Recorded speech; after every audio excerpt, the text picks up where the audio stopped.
चलिए दोस्तों, जैसा कि आपको पता है अपने इलेक्ट्रॉनिक्स को पूरे अच्छे से कर लिया जो भी आपके कोर्स में था, है ना?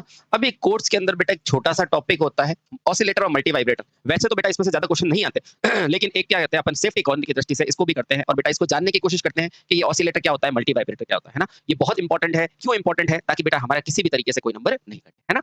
अब मैं आपको टू द पॉइंट बेटा जैसे-जैसे बताता हूँ, वैसे-वैसे चीज़ें आपको याद करनी है। सारे चैप्टर जैसे आपको याद हुए ये भी हो जाएगा, ठीक है? तो शुरू करते हैं साथियों, अपना टॉपिक है ऑसिलोस्कोप और दूसरा क्या है बेटा मल्टी वाइब्रेटर। पहले हम थोड़ी सी जानकारी लेंगे इस ऑसिलोस्कोप की, जब ये समझ में आ जाएगा तो थोड़ा-सा हम इसके बारे में भी बात कर रहे होंगे, ठीक है? चलिए, तो अपना टॉपिक क्या है बेटा ऑसिलोस्कोप। अच्छा, मुझे पता है सर हमने क्या किया पहले हमारे पास क्या थी इलेक्ट्रिकल मशीनें थी, जहाँ बड़े-बड़े डिवाइस लगते थे। फिर उसको हटाकर हमने छोटे-छोटे एक चिप के रूप में सारे डिवाइस बना दिए। तो पिछले चैप्टर में आपने पढ़ा था ना वही।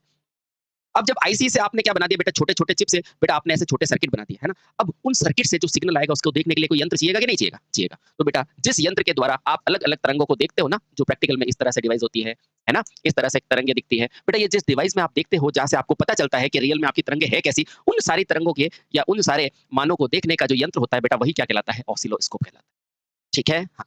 अभी चीज़ें यहाँ क्लियर हुई? बिल्कुल हुई। अब जैसे-जैसे मैं चीज़ें लिखाऊँगा बेटा आपको चीज़ें क्लियर हो जाएगी। उसमें विशेष कुछ नहीं होता है, मैं आपको बताता हूँ। देखो, हर चीज़ को लिखने के लिए बेटा एक पेपर चाहिए, एक पेन चाहिए, ठीक है? इस पेन से बेटा क्या निकलेंगे? इलेक्ट्रॉन निकलेंगे और बेटा इसीलिए बेटा इस ये क्या होता है बहुत तेज़ी से इलेक्ट्रॉन निकलते हैं बेटा, इस पेन को क्या बोलोगे? गन। क्यों? क्योंकि तेज़ी से इलेक्ट्रॉन निकल रहे हैं। समझ में आया? अब किसी पर लिखा जाता है। अब बताओ इलेक्ट्रॉन बेटा लिखेंगे या अपनी छाप छोड़ेंगे? आप कहोगे अपनी छाप छोड़ेंगे। कैसे? कि बेटा यहाँ से जैसे इलेक्ट्रॉन निकलेगा तो बेटा यहाँ से हर पदार्थ में कुछ ना कुछ क्या होती है प्रॉपर्टी। तो उन्हीं के आधार पे बेटा एक होता है फास्फोरस पदार्थ। क्या होता है? फास्फोरस। जैसे बेटा इसमें किरणें गिरेगी ना तो ये इस इलेक्ट्रॉन की गतिज ऊर्जा ये लेगा और लेने के बाद बेटा जब इलेक्ट्रॉन टकरा के वापस आएगा ना तो बेटा एक प्रकाश उत्पन्न करेगा और यही प्रकाश जो है बेटा किसका होगा? फ्लोरोसेंट पदार्थ का होगा। अब जिस ऑसिलोस्कोप से ये सारी मान लो बेटा एक बार यहाँ टच किया, यहाँ टच किया, यहाँ टच किया और जिस ऑसिलोस्कोप से मुझे पूरी ये देखने को मिली है बेटा इन्हीं स्कोप को क्या बोला जाता है? ऑसिलोस्कोप। उम्मीद करता हूँ बेटा कुछ चीजें आपको समझ में आई होगी, है ना? बाकी चीजें मैं आपको समझा दूंगा, डोंट वरी, है ना? तो पहला समझते हैं ये ऑसिलोस्कोप है क्या?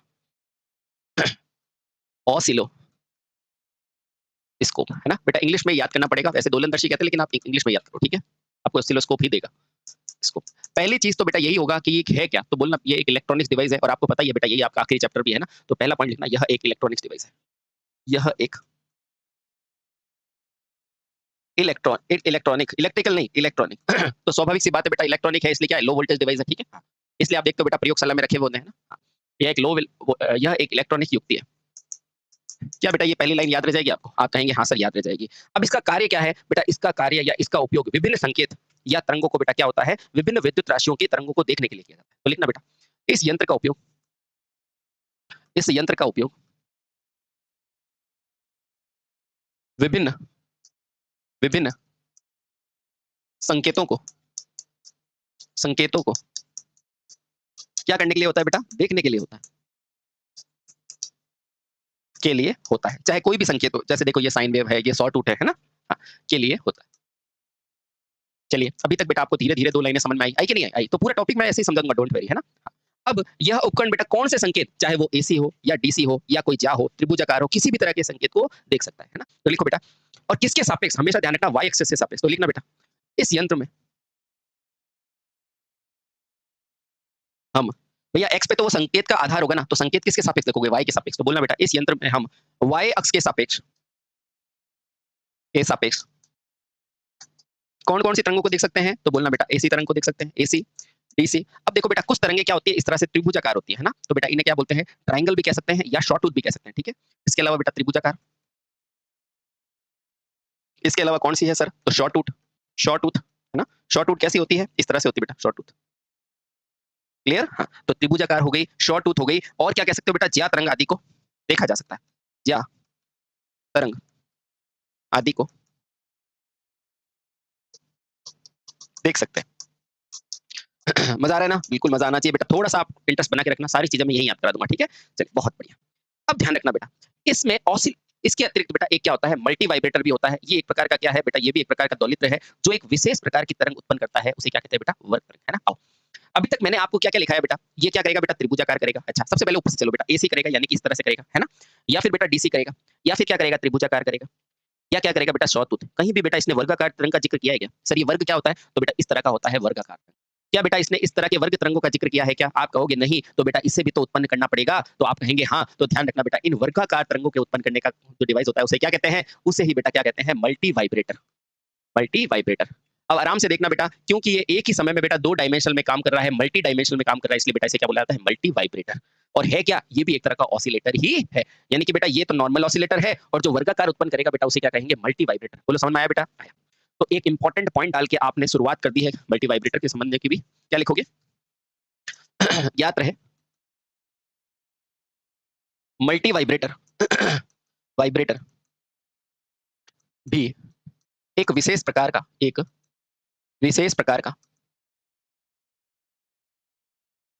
क्या है बेटा? ऑसिलेटर है ना। अब ऑसिलेटर तो आपको समझ में आया ना? हाँ। ऑसिलेटर ही है जो क्या करता है, जो बेटा क्या करता है, जो वर्गाकार तरंगे उत्पन्न करता है, जो वर्गाकार तरंग उत्पन्न करता है। और बाकी ऑसिलेटर के बारे में तो आप जानते ही हैं, ऑसिलेटर क्या है, डीसी है, शॉर्ट टूट है, वो सब वो करेगा। वर्गाकार को कौन करेगा? Multi vibrator. तो यहाँ से बेटा आपको समझ में आया कि मैंने इन दोनों को साथ में क्यों पढ़ाया, क्योंकि बेटा ये जो तरंग है इसी से बेटा क्या बना हुआ है? Multi vibrator. क्या है? ये विशेष प्रकार का है जिसके अंदर बेटा क्या बनता है? वर्गाकार तरंग बनती है ना। और वर्गाकार तरंग भी अलग अलग तरह की होती है ना। हाँ। तो यहाँ तक बेटा आपको समझ में आया प्रारंभिक रूप से? आप कहेंगे हाँ सर बिल्कुल समझ में आया। तो बस चैप्टर भी इतना ही आसान है। ठीक है, चल बहुत बढ़िया। अब हर चीज को चलने के लिए बेटा किसी ना किसी सिद्धांत की जरूरत होती है, उसे बेटा उसका क्या बोलते हैं? कार्य सिद्धांत। तो आप समझते हैं बेटा ये मल्टी वाइब्रेटर के कौन कौन से की फैक्टर है या कार्य सिद्धांत है। ठीक है, हाँ तो लिखो अगला, सॉरी, ऑसिलोस्कोप का कार्य सिद्धांत। इसमें पहला और इंपॉर्टेंट पॉइंट आता है ऑसिलोस्कोप का स्कोप का कार्य सिद्धांत। कार्य सिद्धांत बहुत आसान है बेटा, बहुत आसान है, डोंट वेरी। आप चीजों को समझो, है ना। ठीक है, ये कार्य सिद्धांत क्या पढ़ाता है? ये कार्य सिद्धांत हमें बताता है कि आंसर कैसे देना है। ठीक है, आओ पहला पॉइंट क्या ध्यान रखोगे? पहला ध्यान रखोगे वास्तव में बेटा ये एक इलेक्ट्रॉनिक एक्स वाई प्लॉटर है। क्या है बेटा? इलेक्ट्रॉनिक। देखो बेटा एक तरंग है, ये एक तरंग है ना। अब देखना बेटा ये वाली अक्ष क्या कहलाती है? हमारी एक्स अक्ष कहलाती है कि नहीं कहलाती? कहलाती है। सर ये क्या है? वाई। तो मुझे बताओ यहाँ से एक बेटा एक डिवाइस बना हुआ है आपका, और इस डिवाइस के नीचे बेटा इस तरह से क्या होते हैं? बटन लगे हुए होते हैं, छोटे छोटे बटन लगे होते हैं, जहां से आप सारी चीजों को कैलिब्रेट कर रहे होते हैं, समायोजित कर रहे होते हैं। मुझे बताओ, मान लो बेटा ये आपका एक डिवाइस है, यहाँ पोर्ट लगा लो, है ना। इस तरह से बेटा एक आपके पास क्या होता है? डिवाइस होता है कि नहीं होता है? होता है। आप देखोगे जब प्रयोगशाला में कहीं जाओगे ना तो आप देखोगे इस तरह से आपके पास एक डिवाइस होता है। अब यहाँ हो क्या रहा है? यहाँ क्या देख रहे हो? यहाँ सर हम देख रहे हैं ये जो संकेत है, मान लो बेटा इस बिंदु पे एक संकेत क्या दिखाएगा? एक्स पे, और एक क्या दिखाएगा? वाई पे। उसी तरह बेटा यहाँ से दोगे तो एक क्या दिखाएगा? वाई, और यहाँ से वाई। उसी तरह बेटा यहाँ संकेत होगा तो बेटा एक ऊपर का एक नीचे का। इस तरह से ये कर क्या रहा है सर? ये एक्स और वाई एक्सिस पे बेटा मुझे क्या कर रहा है? एक प्लॉट बना रहा है। और बेटा क्योंकि ये कार्य एक्स और वाई दोनों में होता है तो बेटा इन्हें क्या बोला जाता है? एक्स वाई प्लॉटर भी बोला जाता है। प्लॉटर का मतलब क्या होता है? प्लॉट करने वाला, लिखने वाला। समझ में आया? आया। प्लॉटर का मतलब क्या होता है बेटा? लिखने वाला या दर्शाने वाला। तो यहां से बेटा मेरे को एक चीज समझ में आया कि ये जो ऑसिलोस्कोप है वास्तव में और कुछ नहीं है, एक इलेक्ट्रॉनिक एक्स वाई प्लॉटर है। क्या बेटा क्वेश्चन का आंसर दे सकते हो? हाँ सर दे सकते हैं। तो अगला पॉइंट लिखेंगे वास्तव में, पहला पॉइंट इसमें आएगा वास्तव में, वास्तव में एक्स वाई प्लॉटर नहीं, वास्तव में ऑसिलोस्कोप स्कोप एक एक क्या है बेटा? एक्स वाई प्लॉटर है, एक्स वाई प्लॉटर है। ठीक है, और एस वाई प्लॉटर भी क्या? इलेक्ट्रॉनिक है ना, जो इलेक्ट्रॉनिक तरीके से कार्य करता है, जो इलेक्ट्रॉनिकली कार्य करता है। ठीक है, बहुत बढ़िया। क्या बेटा ये छोटी सी लाइन अगर आपको पूछेगा तो आप बता दोगे इसका अन्य नाम क्या है? तो बेटा इसका अन्य नाम क्या है? एक्स वाई प्लॉटर है। बोलो समझ में आया? आया सर। ठीक है, अगला क्या पूछेगा बेटा? इसमें होता क्या है? तो इसमें बेटा मूल रूप से क्या होता है? पेन और कॉपी का सिद्धांत की तरह कार्य होता है ना। तो आप देखो बेटा प्लॉट करने वाले का मतलब क्या होता है बेटा? कुछ भी चीज को लिखना। अब लिखने के लिए बेटा क्या चाहिएगा? तो एक चाहिएगी आपको पेन, और एक क्या चाहिएगा बेटा? कॉपी। क्या और चीजें चाहिएगी क्या? आप कहोगे नहीं। अब आप में से कोई कहेगा सर रबड़ भी चाहिए। अरे लिखने के लिए है ना। तो यानी कि बेटा एक तो इसमें होगा बेटा क्या? पेन। एक क्या है बेटा? इसका पेन। अच्छा, ये हो गया सर आपका पेन। ठीक है, हाँ। और एक क्या होगा बेटा यहाँ पे लिखने के लिए? कॉपी। मैंने कॉपी को बना दिया कुछ इस तरह से। बोलो कोई दिक्कत है क्या? कॉपी को बना दिया मैंने इस तरह से। अच्छा सर, अब क्या होगा देखना बेटा, ये मान लो बेटा कोई भी तरह का, या ऐसा बनाओ ज्यादा अच्छा लगेगा। ठीक है, ये इस तरह का बेटा आपकी एक प्लेट्स बना दी है ना। ठीक है, कोई दिक्कत नहीं। ये क्या है? पेन। और ये रहा। इसमें हो क्या रहा है? आराम से देखना बेटा, इसमें हुआ क्या है? इसमें क्या होती है? इसमें कैथोड के रूप में पेन की तरह कार्य करता है। जो ये पेन है ना वास्तव में बेटा वो किसकी तरह कार्य करेगा? कैथोड की तरह। और कैथोड से बेटा हमेशा क्या निकलेंगे? इलेक्ट्रॉन निकलेंगे। कैथोड से क्या निकलेंगे बेटा? इलेक्ट्रॉन निकलेंगे। और फिर मैं आपको बताऊंगा बेटा इसमें एक्सेलरेटिंग एनोड, एनोड जो क्या करेगा? इन इलेक्ट्रॉनों की गति को बढ़ाएगा, क्योंकि तेज गति का होगा तभी तो होगा ना। हाँ, तो इलेक्ट्रॉन बेटा यहाँ से निकलेंगे, निकलते हैं। इलेक्ट्रॉन क्या होते हैं बेटा, निकलते हैं। और इन इस इलेक्ट्रॉनों की गति को कौन बढ़ाता है बेटा, एक्सीलरेटिंग एनोड है वो है, ठीक है। अच्छा, अब बेटा ध्यान रखना, इसके ये जो आगे का भाग होता है ना, जहां से इलेक्ट्रॉन निकलता है बेटा, उसे क्या कहते हैं, इलेक्ट्रॉन गन। क्या कहते हैं बेटा, इलेक्ट्रॉन गन। और ये इलेक्ट्रॉन गन क्या करता है बेटा, जिस तरह मशीन गन होती है, टड़ा टड़ा फटाफट फटाफट इलेक्ट्रॉन निकलते हैं, तो बेटा उसी तरह इस इलेक्ट्रॉन को तेजी से बेटा क्या कराती है, तेजी से बेटा इस इलेक्ट्रॉनों को प्रवाह करती है ना बेटा, इसीलिए इसका नाम क्या होता है, इलेक्ट्रॉन गन। ठीक है, अभी सब समझेंगे, देखें यहाँ तक चीजें क्लियर हुई। हाँ सर, अब देखना बेटा, इसमें जो ये जो कागज है ना, ये बतौर किस रूप में कार्य करता है, स्क्रीन के रूप में कार्य करता है। और हर पदार्थ में जानता हूँ बेटा अलग अलग प्रॉपर्टी होती है ना। कोई पदार्थ ठंडक देता है, कोई ऊष्मा देता है। उसी पदार्थ से बेटा एक पदार्थ आता है जिसको कहते हैं फास्फोरस पदार्थ। ये क्या करता है बेटा, जैसे ही इसके ऊपर इलेक्ट्रॉन जाएगा ना, तो क्या उत्पन्न करेगा, लाइट उत्पन्न करेगा। और उस पदार्थ को क्या कहेंगे मेरे भाई, फास्फोरस पदार्थ, है ना। तो ये कौन सा पदार्थ है, तो आप कहेंगे ये कौन सा पदार्थ है, तो आप कहेंगे सर ये कौन सा पदार्थ है, फास्फोरस पदार्थ है। अब फास्फोरस पदार्थ है जो क्या होगा बेटा, जैसे इसके ऊपर लाइट गिरेगी ना, जैसे इसके ऊपर लाइट गिरेगी ना, तो बेटा क्या करेगा, ये लाइट इसके ऊपर गिरी तो वैसे ही बेटा क्या करेगा, प्रकाश उत्पन्न करेगा। क्या उत्पन्न करेगा, प्रकाश, है ना। और बेटा यही सिद्धांत किसका है, ऑसिलोस्कोप का सिद्धांत है। अब सारी चीजें यहीं से देखनी है बेटा कि स्क्रीन पर किसकी कोटिंग होती है, फास्फोरस की कोटिंग होती है। किसकी होती है बेटा, फास्फोरस की कोटिंग होती है। और इसी से बेटा प्रकाश उत्पन्न होता है। और यहाँ से बेटा एक गन होती है, उस गन के अंदर तीव्रता से आगे बढ़ाने के लिए बेटा जो भाग होता है, इलेक्ट्रॉन को भेजता है बेटा, उसे क्या कहते हैं, इलेक्ट्रॉन गन। और कैथोड बेटा क्या होता है, जहां से इलेक्ट्रॉन निकलता है। उम्मीद करता हूं बेटा इतनी चीज आपको समझ में आ गई, ठीक है। अब जैसे जैसे बेटा ये बीम गिरती रहेगी, वैसे वैसे हमें क्या मिलता रहेगा, अलग अलग तरह का ग्राफ मिलेगा। और वैज्ञानिकों की भाषा में बेटा इसी ग्राफ को क्या बोला जाता है, लिसाजू। क्या बोला जाता है, लिसाजू पैटर्न। हो सकता है बेटा किसी वैज्ञानिक ने खोजा था इन पैटर्न्स को, तो बेटा उसे क्या कहते हैं, लिसाजू पैटर्न्स। ठीक है, अच्छा, क्या ये चीज समझ में आ गई? हाँ सर, ये चीज समझ में आ गई। ठीक, चलिए अब लिखते हैं। पहला पॉइंट क्या है, वास्तव में ऑसिलोस्कोप क्या है, XY प्लॉटर है जो कि इलेक्ट्रॉनिकली कार्य करता है। दूसरे में लिखना बेटा, इसमें कैथोड किरण एक पेन के रूप में कार्य करती है। तो दूसरा पॉइंट लिखो यहां से, इसमें कैथोड किरण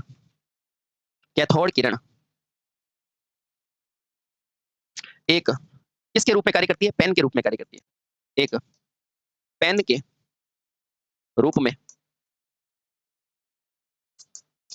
कार्य करती है। ठीक है सर, और अभी बताते हैं बेटा, इसमें कैथोड किरण क्या करेगी, एक पेन के रूप में कार्य करेगी। और बेटा ध्यान रखना, इसमें सीआरओ पर क्या होती है, स्क्रीन होती है। ये सीआरओ पर क्या है बेटा, ये एक स्क्रीन है। ये क्या है, स्क्रीन है। इसके ऊपर किसकी कोटिंग की है, फास्फोरस की, है ना। तो लिखना बेटा, साथ ही बेटा सीआरओ पर एक स्क्रीन होती है जिस पर फास्फोरस की कोटिंग होती है।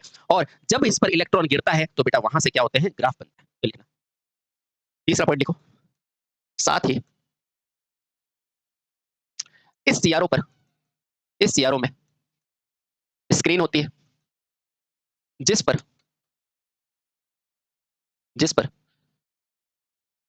लाइट उत्पन्न करने वाले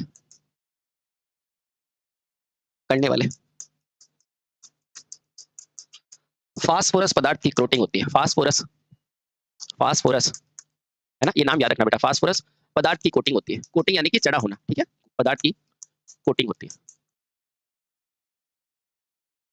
कैसे होती है, तथा जिस प्रकार बेटा जैसे ही इसके ऊपर फास्फोरस पदार्थ पर इलेक्ट्रॉन पड़ेगा तो बेटा वहां क्या हो जाएगा, ग्राफ बनने शुरू हो जाएंगे। और इसी प्रकार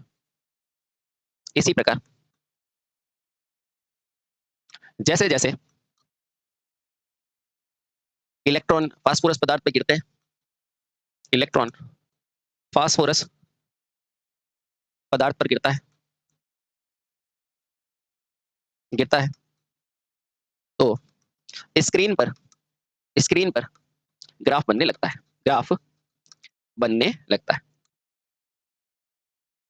क्या बेटा चीजें क्लियर हुई? हाँ सर, बिल्कुल क्लियर हो गई कि स्क्रीन पर हमें क्या मिलेगा, ग्राफ बनने लगेगा। ठीक है, इस फास्फोर की जगह बेटा एक और अच्छा वर्ड लिख दो, फ्लोरोसेंट, है ना, ताकि आपको और ज्यादा क्लियर हो जाएगी। इस फास्फोरस की जगह क्या लिख दो बेटा, फ्लोरोसेंट। क्योंकि फ्लोरो का मतलब क्या होता है, प्रकाश, और सेंट मतलब उत्पन्न करने वाला, परफेक्ट मतलब आ जाएगा। ठीक है, इसकी जगह लिखो बेटा फ्लोरोसेंट। ठीक है, फ्लोरोसेंट पदार्थ। फ्लोरो का मतलब बेटा वही प्रकाश उत्पन्न करने वाले पदार्थ, है ना, फ्लोरोसेंट, ये सही वर्ड है, फ्लोरोसेंट पदार्थ। एक जगह और लिखा था, वहां पे भी मैं कर देता हूँ। यहाँ पे भी फास्फोरस है क्या, ठीक है, यहाँ पे फ्लोरोसेंट कर दो। किसकी कोटिंग होगी, फ्लोरोसेंट पदार्थ की, क्योंकि वो फास्फोरस के अलावा और भी चीजें होती है ना प्रकाश उत्पन्न करने वाली, इसलिए ऐसा कर रहा हूँ। ठीक है, चलिए बाकी सब ठीक है। अच्छा, चलिए ये भी हो गया फ्लोरोसेंट। ठीक ठीक। तो इस तरह हमने क्या समझाना, इस तरह हमने ये जाना कि जैसे इस इलेक्ट्रॉन बीम से बेटा इस फ्लोरोसेंट मटेरियल पे क्या पड़ेगा, इलेक्ट्रॉन पड़ेगा, तो यहाँ पर अलग अलग प्रकार के पैटर्न बनने लगेंगे। और यही क्या है साथियों, यही सीआरओ का क्या है, कार्य सिद्धांत। ठीक है, बहुत बढ़िया। मैं नहीं समझता बेटा ये कोई हार्ड चीज है। ठीक है, अच्छा, तो ये करता क्या है वास्तव में, ध्यान रखना बेटा, ये सीआरओ करेगा क्या? इस ग्राफ बना के क्या आप घर पे ले जाओगे, है ना? सुनना बेटा, अगर मान लो बेटा ये एक सीआरओ है और इसके ऊपर ये ग्राफ बन गया, मान लो ये ग्राफ बन गया, तो ये क्या देखने के लिए बनाया है? नहीं बेटा, इस ग्राफ से मुझे क्या पता चलेगा, एक्स पर ये मान है और वाई पर बेटा क्या मान है, ये, ठीक है? तो यहाँ से बेटा मैं क्या मान सकता हूँ, इसके अधिकतम मान को ज्ञात कर सकता हूँ, आरएमएस मान को ज्ञात कर सकता हूँ और तमाम चीजें हम ज्ञात कर सकते हैं। तो वास्तव में बेटा ये जो मान है, स्क्रीन पर दिखने वाला जो ये ग्राफ है, ये ग्राफ कहाँ दिखेगा बेटा, स्क्रीन पर। ये अपना क्या करेगा, ये बेटा मापन कराएगा। क्या करेगा बेटा, मापन। इसका प्रयोग क्या होगा, मापन में, मापन में प्रयोग होगा। तो क्या मैं सीआरओ को एक मापन यंत्र बोल सकता हूँ क्या, जल्दी से बताओ? क्या सीआरओ को मैं एक मापन यंत्र बोल सकता हूँ? बिल्कुल बोल सकता हूँ बेटा, इसीलिए बोला जाता है क्योंकि इसके द्वारा माप संभव होता है, अतः सीआरओ को एक मापन यंत्र बोला जा सकता है। 5 पॉइंट। अतः